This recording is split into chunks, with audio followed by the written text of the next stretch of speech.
Hello YouTube, welcome back to my channel, What's in Yours.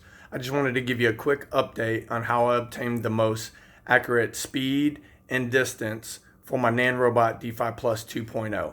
Now the way I tested this was three different methods. Number one was GPS for the speed. Number two, distance, I did it on Google Earth. And three, with my car, I drove that same distance and they all calculated out to the same.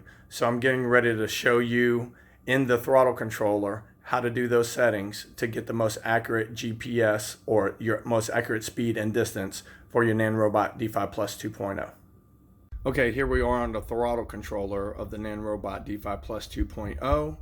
To get into the sub menu, we're going to press the both mode and power button at the same time. And here are my settings. So P0 is for tire size. I have that at 10 because it has 10-inch tires. Then P1 is your minimum voltage, so you're going to skip that one.